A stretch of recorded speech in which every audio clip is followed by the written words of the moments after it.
और इस वक्त हमारे साथ जुड़ रहे हैं केंद्रीय कानून मंत्री किरण रिजिजू। किरण जी, आपका बहुत स्वागत है इंडिया टीवी पर।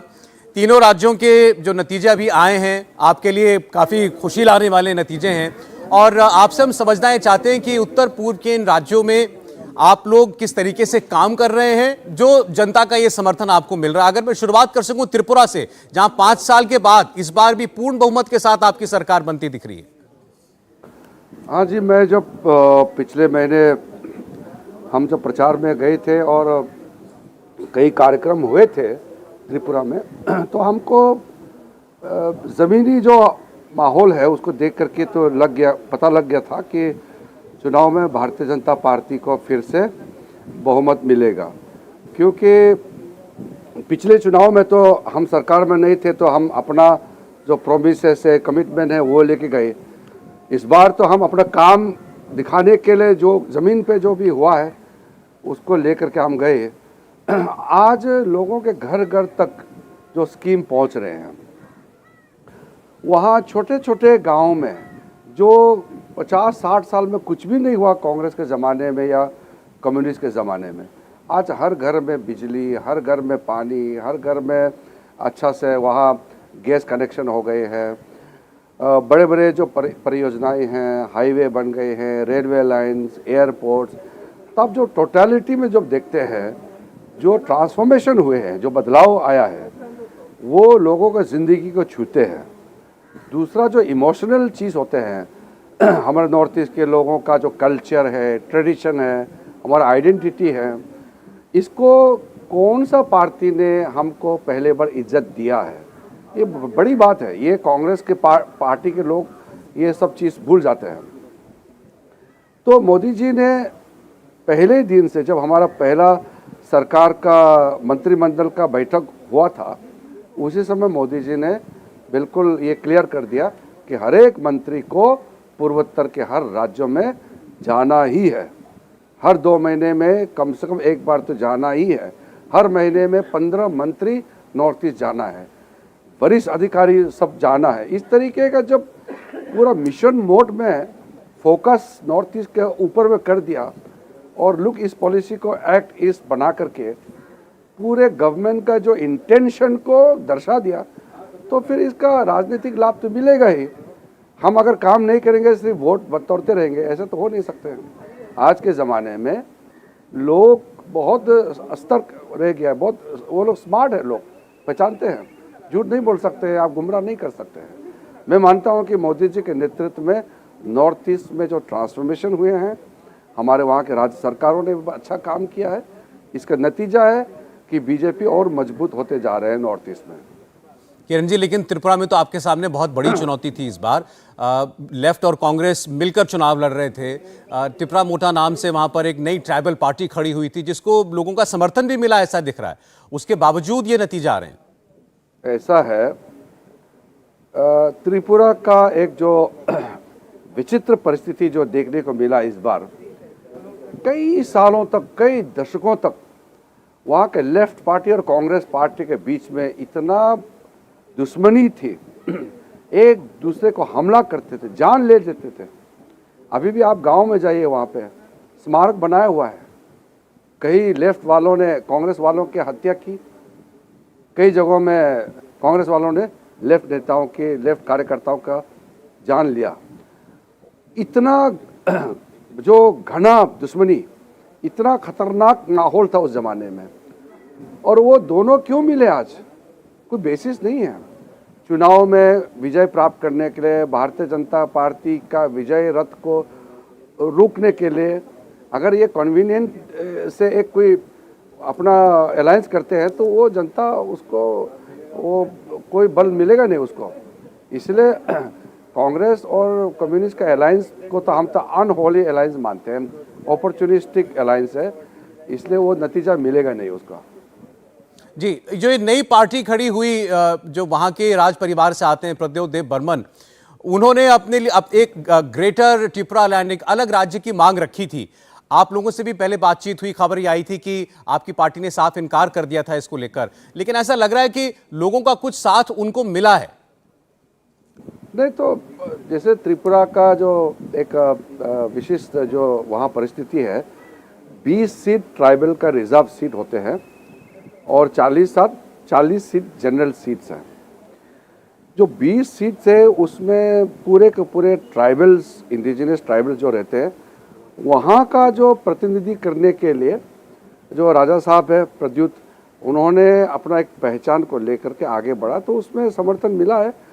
लेकिन हमारे लिए तो हम जाति जाति करके अलग से हम कोई बांटना नहीं चाहते हैं। हम कंपोजिट रूप से त्रिपुरा को देखते हैं।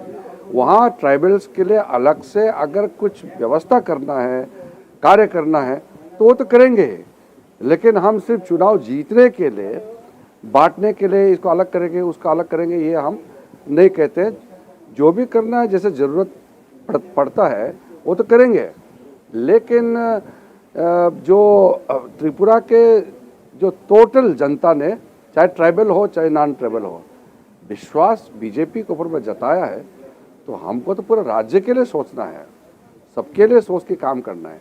इसलिए हम अलग अलग टुकड़े में चीज़ को नहीं देखते हैं। जी, कांग्रेस पार्टी के बहुत सारे नेताओं से, प्रवक्ताओं से सुबह से बात हो रही है किरण जी। उनका कहना यह है कि बीजेपी इस जीत को लेकर बहुत उत्साहित न हो। उत्तर पूर्व में तो ये ट्रेंड है कि वहाँ जो भी सरकारें होती हैं वो नेशनल पार्टी के साथ चलना चाहती हैं। तो आप अगर किसी के साथ अलायंस में हैं तो वो आपको साथ देगी, आपका साथ लेगी, इसमें कोई आश्चर्य नहीं होना चाहिए जो मेघालय में, नागालैंड में हो रहा है। ऐसा है, जो लोग ऐसा बातें करते हैं उनको शायद वहाँ के इतिहास के बारे में और राजनीतिक जो वहाँ का माहौल है उसके बारे में जानकारी नहीं होगा। जब लगातार कांग्रेस सरकार थे केंद्र में, तो त्रिपुरा में कम्युनिस्ट सरकार थे, और जब केंद्र में कांग्रेस सरकार थे, 2 बार असम में एजीपी की सरकार बनी। फिर नागालैंड में तो पिछले 30 साल से कांग्रेस बाहर में है, सत्ता में नहीं है। और मेघालय में भी तो अलायंस के सरकार बीच बीच में बनते रहते हैं। तो कहाँ केंद्र में जो सरकार बनते हैं उसके साथ ऐसे हवा की तरह सब चले जाएंगे, ये सब फजूल की बातें हैं। लोगों का विश्वास काम के माध्यम से ही आप विश्वास प्राप्त कर सकते हैं। आज भारतीय जनता पार्टी का केंद्र में सरकार है, उसका भरपूर फायदा नॉर्थ ईस्ट को मिल रहे हैं। आज नॉर्थ ईस्ट वो एक बिखरा हुआ नेग्लेक्टेड रीजन नहीं है। आज नॉर्थ ईस्ट बहुत चमकता हुआ, बहुत वाइब्रेंट रीजन है। लोग देख रहे हैं कि 10 साल पहले कांग्रेस के शासन में नॉर्थ ईस्ट का क्या हाल था और आज कितना ट्रांसफॉर्मेशन आए हैं। ये कमिटमेंट लीडरशिप के लेवल से आया है, और जो इमोशनल कनेक्ट हुए हैं, दिल से दिल जुड़े हैं। नॉर्थ ईस्ट पूरे आज दिल्ली को दूर नहीं मानते हैं, क्योंकि दिल्ली खुद नॉर्थ ईस्ट चल के आते हैं। सारा मंत्री, अधिकारी, प्रोजेक्ट सारे आ जाते हैं। दिल्ली में आके ठोकरें खाने का नौबत आजकल नहीं है। इसलिए नॉर्थ ईस्ट का माहौल बदल चुके हैं। कुछ भी कहे, मोदी जी के नेतृत्व में भारतीय जनता पार्टी ही फ्यूचर है, और नॉर्थ ईस्ट के लोग उसी को बखूबी समझते हैं। ये चुनाव का नतीजा में भी आपको देखने को मिल रहा है। किरण जी, लेकिन एक बात जरूर समझाइए, क्रिश्चियन मेजॉरिटी मिजोरम में कट्टर हिंदुत्व वाली छवि वाली भाजपा वो कैसे अपनी सीटें बढ़ा रही है? देखिए, आइडियोलॉजी जो बात होता है ना, वो एक हद तक उसका अपना असर होता है, लेकिन अल्टीमेटली विकास ही जवाब है, विकास ही सॉल्यूशन है।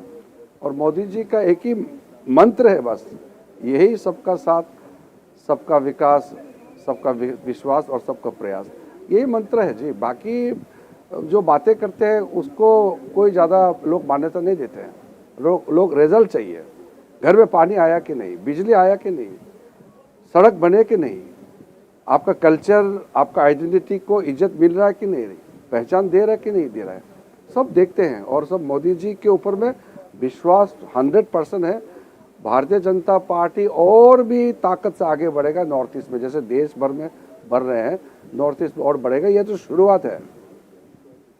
लेकिन आपकी सरकार पर, आपकी पार्टी पर तो इल्जाम ये लगता है कि आप सबकी आइडेंटिटी खत्म करके, सारी डाइवर्सिटी खत्म करके केवल एक ही रंग थोपना चाहते हैं सबके ऊपर। अब नॉर्थ ईस्ट जैसी जगह पर जहां पर बहुत सब आइडेंटिटीज हैं, वहां पर ये परफॉर्मेंस कैसे? पूरा देश अगर यूनाइटेड होते हैं तो देश के लिए अच्छी बात है। पूरा देश यूनाइटेडली मोदी जी के पीछे खड़ा है, और देश में भारतीय जनता पार्टी जितना मजबूत होगा, भारत देश उतना ही ज़्यादा मजबूत होगा। जी किरण जी, राहुल गांधी ने ये कहा था, वो मेघालय में एक ही जगह गए थे प्रचार करने के लिए, उन्होंने तृणमूल कांग्रेस पर अटैक करते हुए कहा था कि आप देखिएगा ये बीजेपी की मदद करेंगे, ये यहां लड़ने इसीलिए आए हैं ताकि बीजेपी के लिए आसान हो जाए खास तौर पर। और मेघालय में आप देखिए तो 5 सीटें टीएमसी को मिली, 5 ही कांग्रेस को मिली। अब तो वो जरूर बोलेंगे कि हमने जो कहा था सही हुआ। राहुल गांधी जी का बातों को लेकर के हमको बहुत प्रतिक्रिया नहीं करना चाहिए, क्योंकि अननेसेसरी वो बल मिलता है। हम लोग अभी सीरियस लेते नहीं है। वो पार्लियामेंट में बोलते हैं, बाहर मनाप सनाप बातें करते हैं, उसको लेकर के हम बहुत उसको इम्पोर्टेंस देना नहीं चाहते हैं। लेकिन कांग्रेस पार्टी जो इतनी डोमिनेंट पार्टी थी, नॉर्थ ईस्ट में भी अच्छी प्रेजेंस रखने वाली पार्टी, वो लोगों की नजर से कैसे उतर रही है? तो कांग्रेस का नेतृत्व कहाँ है? कांग्रेस का पास कोई नीति नहीं है, कोई विजन नहीं है, नेतृत्व नहीं है, तो करेगा क्या? आप बताइए, राहुल गांधी जी को बैठ करके 10 मिनट अच्छा से पूछिए, आपका फ्यूचर विजन क्या है देश के लिए? विजन ही नहीं है। मोदी जी को गाली देते रहते हैं 24 घंटे। उसका कोई आज का संदर्भ में कांग्रेस का रेलेवेंस खत्म हो चुके हैं। तो कांग्रेस का रेलेवेंस खत्म हो गया आप कह रहे हैं। लेफ्ट लड़ी कांग्रेस के साथ, लेफ्ट कुछ खास नहीं कर पा रही त्रिपुरा के अंदर, तो इसका मतलब अब उत्तर पूर्व में भी डोमिनेंट पार्टी बीजेपी, जैसे देश के कई राज्यों में हम देख रहे हैं। तो त्रिपुरा में कांग्रेस और कम्युनिस्ट मिलके ये हाल है, तो आप मान सकते हैं कि जनता ने उनको पूरा नकार चुके हैं। जी, एक सवाल नागालैंड पर आपसे पूछना चाहता हूं किरण जी। अभी कांग्रेस पार्टी की एक साथी साथ में थी, उन्होंने कहा वहां पर जीबी फेडरेशन सिस्टम चलता है, एक व्यक्ति पूरे परिवार के लिए वोट डाल देता है, और मोदी जी ने पहले ही कहा था कि मुझे उनका आशीर्वाद मिल चुका है, तो इसमें भी कुछ नया नहीं है। देखिए, चुनाव में कई समस्या होते हैं तो उसका चुनाव आयोग देखते हैं, लेकिन हम लोग तो बहुत डेमोक्रेटिक प्रिंसिपल्स को मान के चलने वाले लोग हैं। बहुत ही सही तरीके से इलेक्शन में हम भाग्य लेते हैं और लोगों का विश्वास जीतते हैं। जो वोटिंग का प्रोसेस है वो वेल इस्टेब्लिश्ड नॉर्म है, उस पर अगर कुछ कहीं गड़बड़ होता है तो चुनाव आयोग देखेंगे उसको। जी, एक कमेंट तृणमूल कांग्रेस पर आपका जरूर चाहते हैं। टीएमसी ने 5 नॉर्थ ईस्ट में प्रेजेंस नहीं है। वो जो मेघालय में है, वो पुराने जो एक्स चीफ मिनिस्टर है मुकुल संगमा ने जो पार्टी ज्वाइन किया है टीएमसी, उसके वजह से 4-5 सीट पे वो सीरियसली जो लड़ रहे हैं, वो व्यक्ति विशेष है। वो पार्टी का तृणमूल कांग्रेस का कोई नॉर्थ ईस्ट में बेस नहीं है, वहाँ कोई पार्टी को जानते भी नहीं है। जी, लेकिन देखिए इन चुनावों के नतीजों के बाद अब इस बात का जोर और उठेगा कि पूरे विपक्ष को यूनाइट होना है। आज मल्लिकार्जुन खड़गे ने फिर ये बात कही है। आपका आवाज ठीक से नहीं आ रहा है। जी, मैं आपसे कह रहा हूं, मल्लिकार्जुन खड़गे ने आज इन नतीजों के बीच में ये एक बार फिर कहा है कि पूरे ऑपोजिशन को यूनाइट होना पड़ेगा बीजेपी के खिलाफ। अरे खड़गे जी हो या कोई भी हो, अगर पूरा विपक्ष को एकजुट में होकर के काम करना चाहिए, लेकिन मकसद है क्या? मोदी जी को हराने के लिए वो देश एक्सेप्ट नहीं कर सकते ना। अगर आप कोई अच्छा चीज़ के लिए एकजुट हो रहे हैं तो फिर मैं मान सकता हूँ। आप काम करने वाला देश का इतना जनप्रिय नेता को हराने के लिए एकजुट हो रहे हैं, कोई आपका बात को मानेगा नहीं। ये कोई इसको लोग सीरियस भी नहीं लेंगे। वो तो कहते हैं कि लोकतंत्र को बचाने के लिए एक होना है, नहीं तो डेमोक्रेसी लोकतंत्र खत्म कर देंगे। परिवार बचाने के लिए कर रहे हैं ये सब चीज। कोई लोकतंत्र नहीं होते कांग्रेस के लिए, इन लोगों के लिए। ये आरजेडी, टीएमसी, टीआरएस, डीएमके, ये सारा परिवार का पार्टी है जी। वो देश के लिए क्या करेंगे ये लोग? किरण जी, क्या लार्जर मैसेज है नतीजों का देश के लिए? नॉर्थ ईस्ट से जो मैसेज आया है वो ये साफ है कि नॉर्थ ईस्ट मोदी जी के साथ है, बीजेपी के साथ है। अब ये ट्रेंड आगे चलते रहेंगे। जी, बहुत शुक्रिया किरण रिजिजू आपका हमसे बात करने के लिए। केंद्रीय मंत्री किरण रिजिजू हमारे साथ थे।